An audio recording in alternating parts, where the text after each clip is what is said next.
اللہ رب العزت نے نبوت اور ختم نبوت کے لیے انتخاب فرمایا حضور اکرم صلی اللہ علیہ وسلم کا۔ حضور اکرم صلی اللہ علیہ وسلم کی صحابیت کے لیے انتخاب فرمایا اصحاب پیغمبر صلی اللہ علیہ وسلم کا۔ پھر اصحاب پیغمبر میں سے بعض صحابہ کرام وہ ہیں جو بہت عظیم المرتبت ہیں، ان کا مقام بہت بلند ہے، ان کی قربانیاں بہت زیادہ ہیں، ان میں کمالات بہت زیادہ ہیں، ان کے کارنامے بہت عظیم ہیں۔ صحابہ کرام رضی اللہ عنہم اجمعین میں سے کوئی ایک صحابی بھی پوری امت کے مقابلے میں افضل اور اعلیٰ ہے، لیکن صحابہ کرام باہمی طور پر بعض صحابہ بعض سے افضل ہیں۔ ان صحابہ کرام رضی اللہ عنہم اجمعین میں سے ایک نمایاں نام سیدنا و امامنا حضرت عمر بن خطاب رضی اللہ تعالی عنہ کا ہے۔ حضرت عمر بن خطاب رضی اللہ تعالی عنہ حضور اکرم صلی اللہ علیہ وسلم کی مبارک دعاؤں کا ثمر اور نتیجہ ہے۔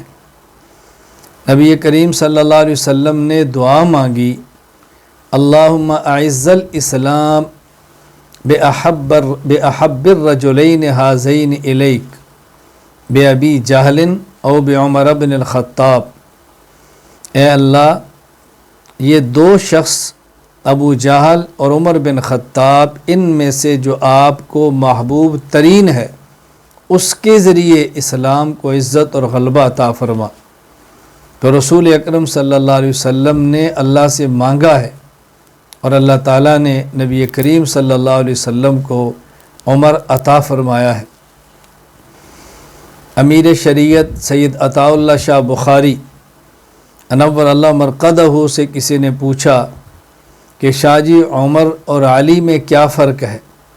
اللہ اکبر، شاہ جی عمر اور علی میں کیا فرق ہے؟ حضرت شاہ جی فرمانے لگے، عمر مراد مصطفیٰ ہے، علی مرید مصطفیٰ ہے۔ عمر مراد مصطفیٰ ہے، علی مرید مصطفیٰ ہے۔ تو جو مرید اور مراد میں فرق ہے وہ عمر اور علی میں فرق ہے۔ حضرت علی بھی افضل اور اعلیٰ ہیں، بہت بڑے آدمی ہیں، لیکن فاروق اعظم رضی اللہ تعالیٰ عنہ کا ایک مقام اور ایک حیثیت ہے۔ تو فاروق اعظم رضی اللہ تعالیٰ عنہ مراد پیغمبر ہیں۔ عمر کو اللہ کے نبی نے اللہ سے مانگ کے لیا ہے، اللہ اکبر، اللہ سے مانگ کے لیا ہے، اے اللہ دین کو غالب کرنا ہے تو عمر دے دے۔ یہاں ایک بات اچھی طرح سمجھ لیں، ایک ہوتا ہے لوگوں کا کلمہ پڑھ کے بہت زیادہ لوگوں کا مسلمان ہو جانا، کثرت، اور ایک ہے کلمہ گو بے شک کم ہوں لیکن ان کی وجہ سے اسلام اور مسلمان غالب ہو جائیں، یہ بات الگ ہے۔ کثرت الگ چیز ہے، غلبہ الگ چیز ہے۔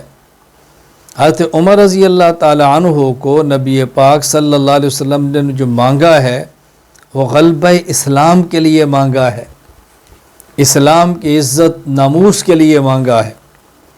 معلوم ہوا کہ شریعت میں جو مطلوب ہے، مسلمان زیادہ ہوں یا تھوڑے ہوں یہ بات الگ ہے، لیکن جتنے ہوں شان و شوکت کے ساتھ رہیں، اپنی عزت کے ساتھ رہیں، اپنی روایات کے ساتھ رہیں، اور یاد رکھیں دنیا میں غالب وہی آتا ہے جو اپنی روایات کو چھوڑتا نہیں ہے۔ فاروق اعظم رضی اللہ تعالی عنہ کی سیرت کو سنیں، فاروق اعظم کی سیرت کو اپنائیں، حضرت فاروق اعظم کی سیرت بیان کریں اور سیرت کو اپنی زندگی میں لائیں۔